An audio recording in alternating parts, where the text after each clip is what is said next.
Alhamdulillahi Rabbil Alamin. Hamdan na'imin, hamdan syakirin, hamdan yu'afi ni'amahu wa yukafi makasidah. Ya Rabbana lakal hamdu kama yanbaghi li jalali wajhikal karim wa 'azimi sultanik. Lakal hamdu ala ni'matil iman, lakal hamdu ala ni'matil islam, lakal hamdu ala kulli hadhihi ni'matin ya Allah. Allahumma salli ala sayyidina wa maulana wa habibina wa syafi'ina Muhammad ibn Abdillah wa sahibihi wa man tabi'ahum bi ihsanin ila yaumiddin. Asyhadu an la ilaha illallah wahdahu la syarika lah wa asyhadu anna Muhammadan abduhu wa rasuluhu la nabiyya ba'da. Ayyuhal hadirun, usikum bi nafsi bi taqwallah. Qala Allah Ta'ala fi kitabihil karim wa huwa asdaqul qailin. A'udzu billahi minasy syaithanir rajim. Bismillahirrahmanirrahim. Ya ayyuhalladzina amanu taqullaha haqqa tuqatih wa la tamutunna illa wa antum muslimun. Wa qala fi ayatil ukhra, ya ayyuhalladzina amanu taqullaha wa qulu qawlan sadida yuslih lakum a'malakum wa yaghfir lakum dhunubakum wa may yuti'illaha wa rasulahu faqad faza fawzan 'azima. Shadaqallahu alazim. Sidang jamaah Jumat rahimakumullah, tidak henti-hentinya khatib mengingatkan diri kami pribadi beserta kita semua untuk senantiasa meningkatkan keimanan dan ketakwaan kita kepada Allah. Sebab hanya karena keimanan dan ketakwaan itulah jalan menuju kemenangan di dunia maupun kemenangan di akhirat nanti insyaallah. Sidang Jumat rahimahullah, terkadang kita mencari pintu keberkahan yang jauh, melupakan pintu keberkahan yang hakikatnya Allah telah takdirkan ada di antara kita. Siapa dan bagaimana kita bisa meraih keberkahan itu? Dalam sebuah buku yang ditulis oleh Habib Ahmad Al-Habsyi, buku itu mengajarkan kepada kita bahwa ada satu pintu keberkahan yang apabila seseorang mendapatkan keberkahan itu, maka insya Allah dunianya akan bahagia dan akhiratnya akan selamat. Apa itu? Al-barakah ma'a akabirukum. Kata Nabi, keberkahan akan senantiasa menghampiri hidupmu manakala masih ada seorang ayah, seorang ibu di sekitar hidupmu.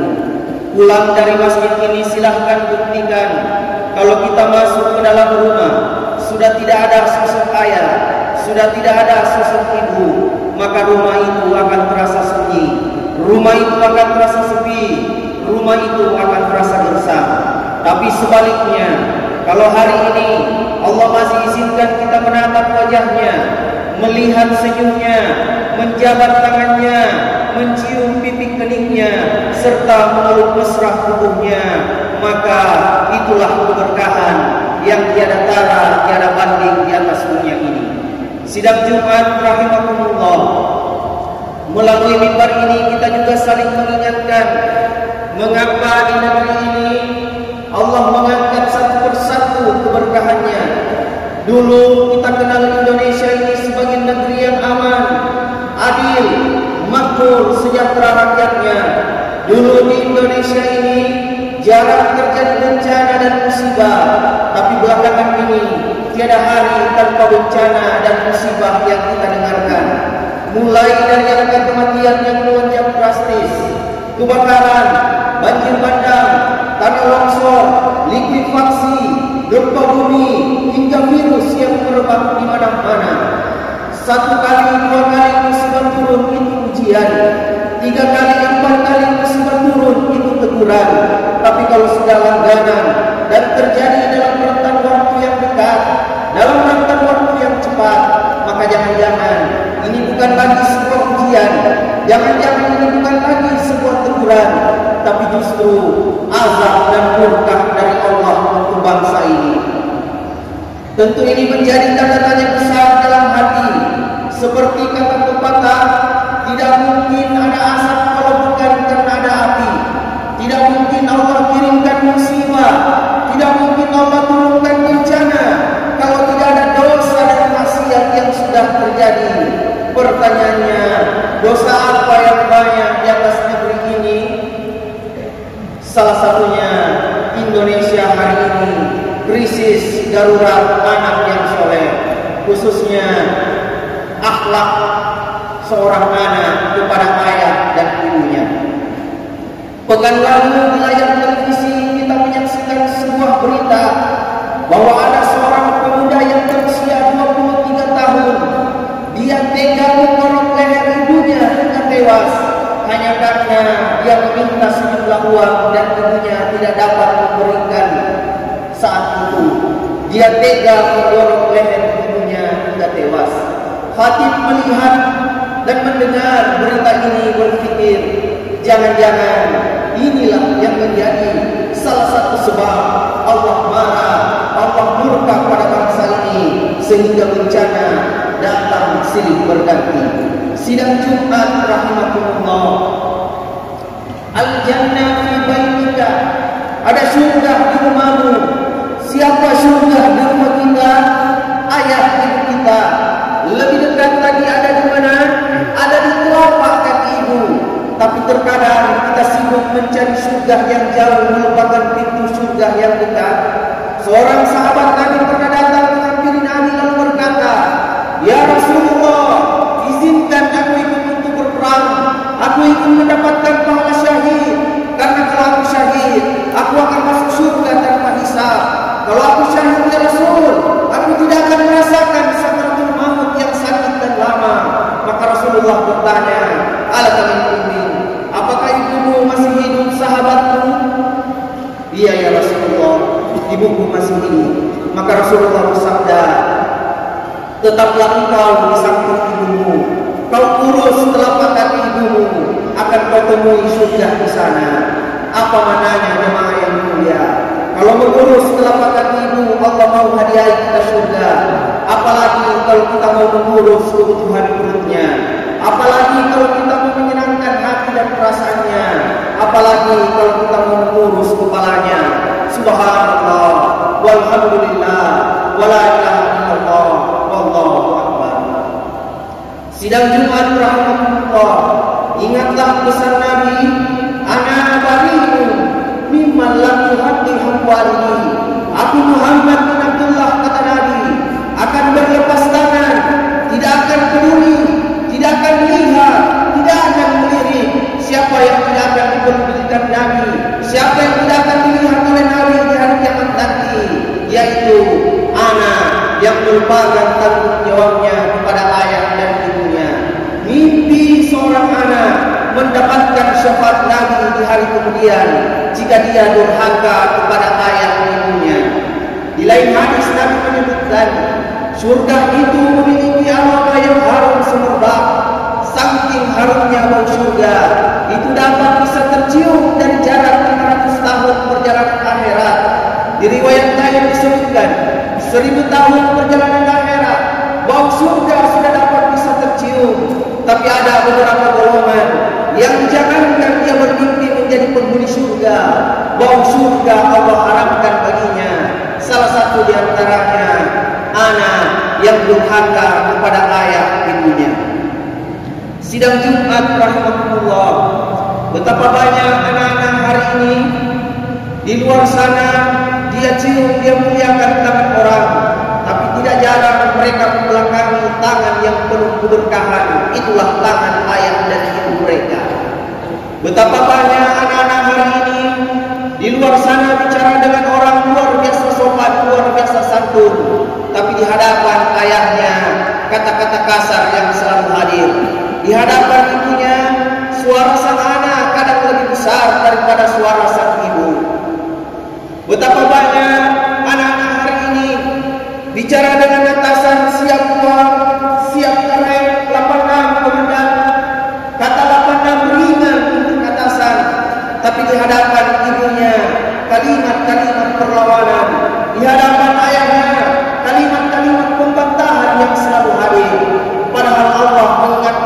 kita di dalam Al-Quran, fala taqul lahuma uffin wa la tanharhuma wa qul lahuma qawlan karima. Jangankan kau menghina ibumu, jangankan kau menghardik ayahmu, jangankan kau memukul, apalagi kau tega sampai membunuhnya. Berkata ah ayah, ah ibu, itu tercatat dosa yang besar di sisi Allah Subhanahu wa taala. Betapa banyak anak-anak hari ini dengan teman dia tidak pelit, dengan sahabat dia tidak pelit, tapi ketika berhadapan ibunya, berhadapan ayahnya, dia selalu penuh hitung-hitungan. Padahal demi Allah, setiap keberhasilan, setiap kesuksesan, harta, pangkat, jabatan, keturunan yang kita miliki hari ini, semua itu tidak terlepas daripada jasa, pengorbanan, doa seorang ayah, seorang ibu kepada kita. Mungkin tiap hari, tiap malam ibu kita, ayah kita mengetuk pintu langit berdoa di hadapan Allah. Ya Allah, jadikanlah takdir anak-anakku lebih baik daripada takdir hidup yang telah Engkau gariskan untukku. Aku ridha kepadanya ya Allah. Bukankah kata Nabi, ridha Allah ada pada ridha ayah ibu kita, dan murka Allah ada pada murka ayah dan ibu kita. Ad-du'a walid waladi kadu'ain nabi ummati. Doa sang ayah untuk anaknya, doa sang ibu untuk anaknya, itu bagaikan doa para nabi untuk umatnya. Jangan kita mencari surga yang jauh sebelum kita mendapatkan surga yang dekat. Sidang Jumat rahimakumullah, melalui mimbar ini kita juga saling mengingatkan. Kemarin semasa kecil ayah selalu menggendong kita, tapi mungkin besok atau lusa kita yang ditakdirkan oleh Allah menggendong jenazahnya. Semasa kecil ibu selalu memandikan kita, tapi mungkin besok atau lusa kita yang ditakdirkan oleh Allah untuk memandikan jenazahnya. Kalau begitu, sebelum terlambat, berubahlah, berjanjilah kepada Allah bahwa kita akan berbakti, berbuat baik kepada ayah ibu kita. Mimpi Allah jadikan anak-anak kita berbakti kepada kita. Kalau kita tidak memulai hari ini untuk mengawali bakti kita kepada ayah dan ibu kita, mafil aba fil abna, apa yang kita lakukan hari ini itu juga yang akan kembali di hari esok. Kalau hari ini kau lakukan kedurhakaan kepada ibumu, hari ini kau lakukan kezaliman kepada ayahmu, maka kedurhakaan, kezaliman itu Allah akan hadirkan kembali melalui anak cucu keturunanmu. Tapi kalau hari ini engkau membangun kebahagiaan untuk mereka, kau buat jiwanya bahagia, kau buat perasaannya tenang, maka insya Allah Allah juga akan hadirkan dan mempertemukan kita dengan anak-anak yang soleh, anak-anak yang soleha, anak-anak yang pandai berterima kasih, berbakti dan berbuat baik kepada ayah dan ibunya. Hadirin sidang Jumat rahimakumullah, seorang alim sebelum wafat dia pernah berpesan, satu senyuman yang kau ukir di bibir ayah ibumu, karena dia bangga pada akhlakmu, bangga pada perilakumu, maka itu akan menjadi asbab 1000 kebaikan, 1000 keselamatan, 1000 rezeki datang menghampiri hidupmu. Tapi ingatlah baik-baiknya, satu tetes air mata ayahmu jatuh, satu tetes air mata ibumu jatuh, karena mereka kecewa pada akhlakmu. Jika engkau tidak bertobat kepada Allah dan meminta maaf pada ayah ibumu, maka itu akan menjadi asbab 1000 kesulitan, 1000 kesempitan, 1000 kesusahan datang menghampiri hidupmu. Sidang Jumat rahimakumullah, seorang ayah insyaallah dapat membanting tulang mencari nafkah untuk memenuhi kebutuhan hidup 5 orang anak. Tapi 5 orang anak belum tentu ada satu yang siap mengurus seorang ayah di masa tuanya. Seorang ibu insyaallah dapat bertaruh nyawa membesarkan dan merawat 5 orang anak. Tapi 5 orang anak belum tentu ada satu yang siap berbakti mengurus seorang ibu di masa tuanya. Saya teringat sebuah kisah sahabat Nabi laki-laki yang bernama Abdullah bin Umar bin Khattab. Suatu ketika Abdullah bin Umar berdiri di tepi Ka'bah sambil menangis terseduh-seduh. Ternyata Abdullah bin Umar sedang memperhatikan seorang pemuda yang menggendong ibunya di lehernya. Sakit dia tahan, panas dia lawan. Dipanggillah pemuda itu. Nah, siapa wanita tua yang menggendong di lehermu itu? Sambil terbata-bata pemuda itu menjawab, Imam, ini ibuku Imam, ibuku Imam. Mendengar jawaban itu berderai air mata sang imam dan berkata, hebat kamu nak, hebat kamu nak. Aku dengar-dengar kata orang kau gendong ibumu dari kota Yaman yang jauh di sana hingga kota Makkah. Iya Imam. Aku lihat kulitmu sampai berdarah-darahnya karena melewati matahari yang menyengat. Betul Imam. Aku lihat kulitmu sampai terkelumpasnya karena melewati padang pasir yang panas. Betul Imam. Imam, bolehkah saya bertanya, apakah dengan semua ini aku sudah bisa membayar dan mengganti jasa-jasa ibu kepadaku?